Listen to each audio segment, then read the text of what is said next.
સમાચારના આ પ્રોગ્રામની અંદર આપ સર્વેઓનો માનભર્યો સ્વાગત કરવામાં આવે છે. રેડિયો આવાઝે હિકમત તથા ખોજા ટીવીના અમારા સર્વે મોહતરમ સાંભળનારાઓ, અસ્સલામુ અલૈકુમ વરહમતુલ્લાહી વબરકાત. સૌપ્રથમ તો આજે શુક્રવાર તારીખ 10 મે 2013 મુતાબિક માય જમાદુલ આખર 1434મી હિજરી સનની 30મી રાતમાં અમારી સાથે રહેવા બદલ આપનો ઘણો ઘણો આભાર. આદત મુજબ આપનો સેવક ઝહીર અલી તમારી ખિદમતમાં હાજર થયો છે.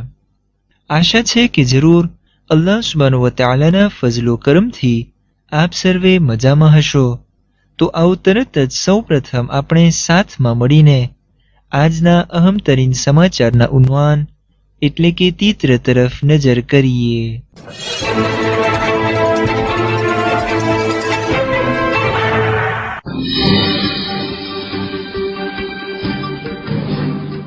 મદાગાસ્કારના આયરોપોરમાં ચોકી વધારવાની સગવડો.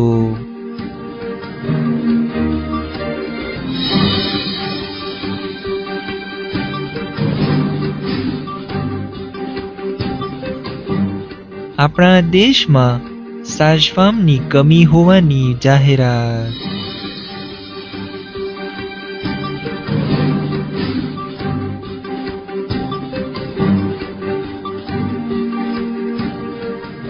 અતુમદીન ક અચીમુના રહેવાસીઓનો હડતાલ.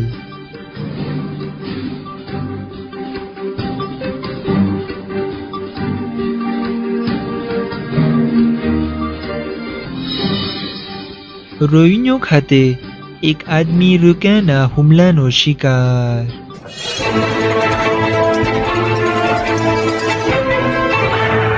આજ રોજે આપણે સૌ પ્રથમ ટ્રાન્સપોર્ટ આયરિયાના વિભાગથી શરૂઆત કરીશું.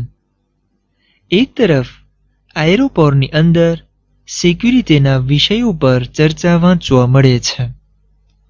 થોડા દિવસ પહેલા તમને બતાવવામાં આવેલું કે એવિએશન સિવિલ de મદાગાસ્કાર વાળા 12 દેશની એક મશહૂર કંપની સાથે કરાર કર્યા છે, જેથી તેઓ મદાગાસ્કારના તમામે આયરોપોર ઇન્ટરનેશનલની અંદર સિક્યુરિટી અને સુરક્ષાનો બંદોબસ્ત કરી આપે. ભૂલતા નહીં કે આનો મકસદ ખાસ તો એ છે કે કોઈ પણ રીતે આયરોપોરની અંદર થતા ગેરકાનૂની ટ્રાફિકને સહેલાઈથી પકડવામાં આવે. દરેક ઠેકાણે કામેરા de સર્વેલન્સ ગોઠવવાના સિવાય સ્પેશિયલ કૂતરાઓનો પણ ઉપયોગ કરવામાં આવશે, જેના જરીએ બગાજ અથવા સામાનની અંદરની વસ્તુઓ પણ તપાસ થઈ શકે. એ માટે એક્સપર્ટ લોકોની જરૂર હોય છે, જેઓ કૂતરાઓને ટ્રેનિંગ આપી શકે. અહીંથી 5 જણાને ફ્રાન્સ ખાતે આ વિષય ઉપર ફોર્મેશન આપવાના મકસદે મોકલવામાં આવ્યા છે. હોદ્દેદારોના કહેવા મુતાબિક આ બધી નવી સિસ્ટમ જૂન મહિનાથી ઇવાતોના આયરોપોરમાં અમલી સ્વરૂપે જોવા મળી શકશે. બીજી તરફ એર મદાગાસ્કાર વાળા તરફથી જાહેરાત કરવામાં આવી છે કે જાણે થોડા જ ટાઈમ માટે મનનારોનોર ગામમાં જવાવાળી પ્લેન અથવા વોલ હાલમાં રદ કરી નાખવામાં આવી છે, કારણ કે ગયા વીકેન્ડથી વસ્તી જે ત્યાં ધમાલ બરપા કરી છે તેના સિલસિલામાં અમુક લોકો આયરોપોરમાં આવી અને પ્લેનને ઉતરવાથી રોકતા હોય છે. નતીજામાં મુસાફરો તેમ આવ્યો માટે ખતરો દેખાવાથી આ ફેસલો તેમ ડિસિઝન લેવામાં આવ્યો છે, જેની નોંધ લેશો.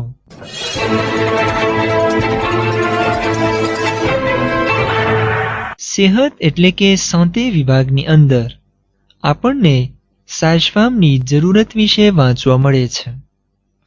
તમે જાણો છો કે સરકારના મિનિસ્ટર de સાંતે તરફથી બાળકો તેમ સગર્ભા ઓરતોની સેહત માટે ઘણી બધી કોશિશો કરવામાં આવે છે.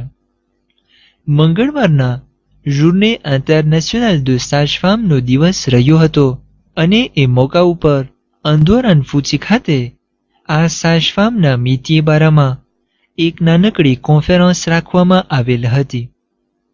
ત્યાં ખાતે સરકારી હોદ્દેદારો તેમ સેહત વિભાગના સંચાલકો મોજૂદ હતા અને તેઓ સમક્ષ અહીં મદાગાસ્કારની અંદર સાસફામની સંખ્યા વિશે રિપોર્ટ પેશ કરવામાં આવે. કહે છે કે આશરે હજી 1,500 જેટલી સાસફામ આપણા દેશમાં ઘટી રહી છે, જેના પરિણામે સગર્ભા ઓરતોની બહેતરીન સ્વા તેમ સ્વીવી નથી મળી શકતું અને નતીજામાં સ્વાવડના ટાઈમે કોમ્પ્લિકેશન તેમ નુકસાનનો સામનો કરવો પડે છે. અહીં મદાગાસ્કાર દેશમાં રોજના 10 ઓરતો બાળકનો જન્મ આપવાના ટાઈમે મરણ પામતી હોય છે, કારણ કે તેઓ પાસે આ પ્રમાણે સાસફામની સગવડો નથી હોતી. જે સાસફામ લોકો સર્વિસ આપી રહી છે તેણીઓ વળી દૂર દિશાના ગામડાઓ સુધી પહોંચવા માટે તેમ મટીરિયલ પૂરતા ન હોવાની ફરિયાદો જાહેર કરી છે.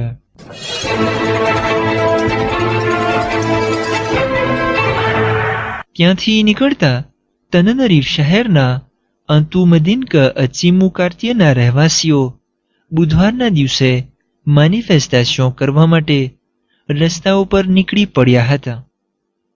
દરઅસલ અમુક દી થયા આએ ફુક્તાનીના શેફને તેમની જગ્યા પરથી બરખાસ્ત કરી અને પ્રેફેક્ચરવાળા તરફથી એક નવી સરદારની નિમણૂક કરવામાં આવી છે.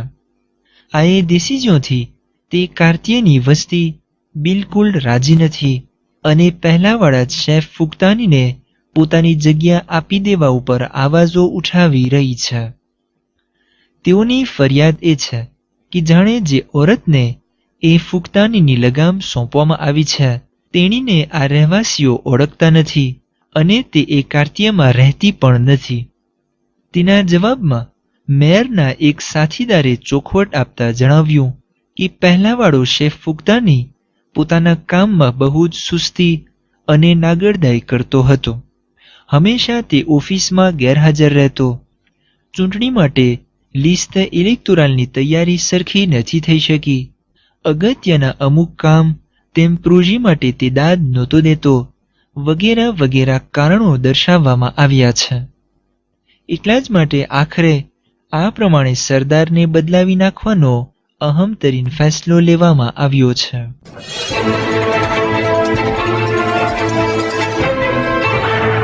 આખિરમાં સોશિયલ વિભાગની એકાદ બે ખબરો ટૂંકમાં સંભળાવી આ નેશનલ શાપિત્રને આપણે પૂરું કરીએ. પહેલું, બુધવારના સવારના બેફેલાતાનનની હોસ્પિટલમાં એક સંગીન બનાવ બની ગયો હતો. 2 જણા એક છોકરીને ત્યાં યુર્જન્સમાં લાવ્યા અને જ્યારે ડોક્ટરો તેણીનો ઈલાજ કરતા હતા એવામાં પેલા લઈ આવવાવાળા માણસો ભાગી છૂટ્યા. ડોક્ટરો લોકોએ પૂરતી કોશિશ કરી પરંતુ તે છોકરી જે મિનર હતી તેની જાન બચાવી નથી શક્યા. દરઅસલ ડોક્ટરોના કહેવા મુતાબિક આ એ છોકરીનું ખાનગી રીતે આવર્તમાં કરવામાં આવ્યું હતું અને જ્યારે તેણીને એમોરાજી થઈ આવ્યું ત્યારે જ એ લોકો હોસ્પિટલે તેને લાવ્યા. આ એક ગેરકાનૂની કેસ છે જેના માટે સિપાહીઓ અંકેત શરૂ કરી છે જેથી મુજરીમોને પકડી શકાય. બીજું, અંડાનમેના અંબુઈબૌ ઇલાકામાં બુધવારના સવારના 3 વાગ્યા કોરે એક ખતરનાક એક્સિડન્ટનો હાદસો બની ગયો હતો. એક મોતોવાળો જવાન જે ઝડપની ચાલમાં એક ગાડીનો પીછો કરી રહ્યો હતો તે અચાનક પોતાના મોતોને કાબૂમાં ન રાખી શક્યો અને આખિરમાં એક મોટા પથ્થર સાથે જઈને અથડાયો. તે આદમી જોરથી જમીનમાં પડ્યો અને કાસ્ક પણ ભાંગી ગયું જેના લીધે માથામાં સખત રીતે વાગ્યું. જલ્દીથી તેને હોસ્પિટલે પહોંચાડવામાં આવ્યો પરંતુ તેની જાન નથી બચી શકી. આપની જાણકારી માટે આ નેશનલ સમાચાર આપણે આજના એક્સપ્રેસ ડે મદાગાસ્કાર તેમ લાવી રીતે છાપાઓની અંદરથી લીધા હતા.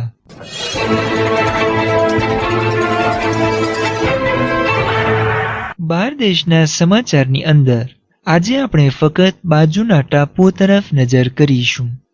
રોઈનો ખાતે ગઈકાલે સવારના ભાગમાં સેન્ટ જીલના દરિયામાં રોક્યાના હુમલાવાળો એક બનાવ બની ગયો હતો. એક 36 વર્ષનો આદમી ત્યાં દરિયામાં મોજૂદ હતો કે એવામાં એક રોક્યા તેના ઉપર હુમલો કરી એક પગ તેમ હાથ કાપી નાખ્યો. ત્યાં જ દરિયામાં નાહવાવાળા એક આદમીએ લોહી જોયું અને જલ્દીથી બધાને ખબર કરી. સુકુરિસ્ત લોકો આવ્યા અને તે જખમી માણસને બહાર કાઢ્યો. પૂરતી કોશિશ કરી પરંતુ તેની જાન નથી બચી શકી. આ એ બનાવ પછી તરત જ સરકાર તરફથી ત્યાં નાહવાની મનાઈ કરી દેવામાં આવી છે. ખરેખર આવા હાદસાઓ ત્યાં અવારનવાર બનતા હોય છે, જેની નોંધ લેશો. બીજી તરફ મોરિસ ખાતે મીડિયાવાળા પેરીમે વસ્તુઓ વિશે જાહેરાત કરી છે. કહે છે કે ત્યાં નોર ખાતે એક સોસાયટીના દરવાજાઓ મિનિસ્ટર de સાન્તેના હુકમથી બંધ કરી નાખવામાં આવ્યા છે, કારણ કે ત્યાંથી કુલ મળી 18 ટન પેરીમે ગોશ્ત અને ફ્રુડોમેર યાની કે દરિયાઈ વસ્તુઓ મોજૂદ હતી, જે સેહત માટે હાનિકારક સાબિત થઈ શકે છે.